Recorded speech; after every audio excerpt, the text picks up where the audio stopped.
Et puis avant la page des sports, ce sit-in des travailleurs civils de l'hôpital principal ce matin.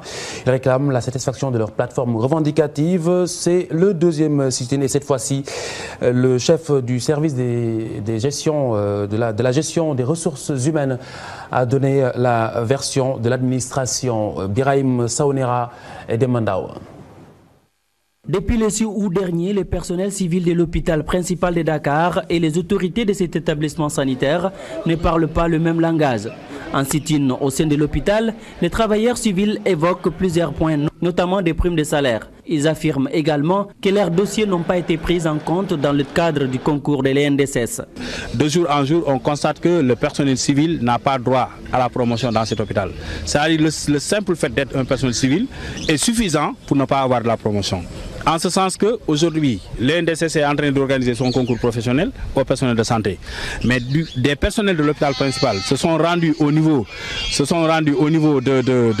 disons, du ministère de la Santé pour déposer le concours. Mais malheureusement, on rejette le dossier, soit disant tout simplement qu'ils appartiennent à l'hôpital principal. Maintenant, qu'est-ce qui est à l'origine? Soit disant, c'est une convention qui a été établie entre l'hôpital principal et l'ENDSS. L'hôpital a organisé un concours en interne pour faire une sélection, comme cela se fait chaque année.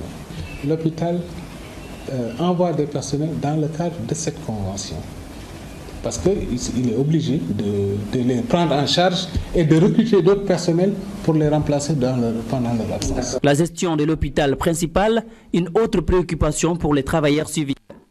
Ils exigent un audit. L'hôpital principal est un hôpital du Sénégal. C'est un établissement du Sénégal. Il ne faut pas que un groupe de personnes prennent l'hôpital en otage, en font ce qu'ils veulent, mais c'est du n'importe quoi dans cet hôpital. Aujourd'hui, ce qu'on décrit aujourd'hui, ça s'empire de jour en jour. Et jusqu'à présent, les autorités ne réagissent pas. Et ils vont laisser l'hôpital périr et finalement dire qu'ils n'étaient au courant de rien. Tout est là. S'ils veulent, ils n'ont qu'à auditer l'hôpital et ils verront ce qui se passe dans cet hôpital. Je pense que l'hôpital, chaque année, établit des marchés pour ce qui est de la gestion, qui sont audités, envoyés à l'ARMP qui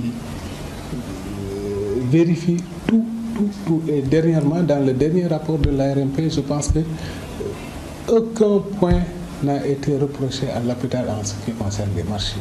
Ces travailleurs déclarent qu'ils vont aller en grève le 3 septembre si leur plateforme revendicative n'est pas satisfaite.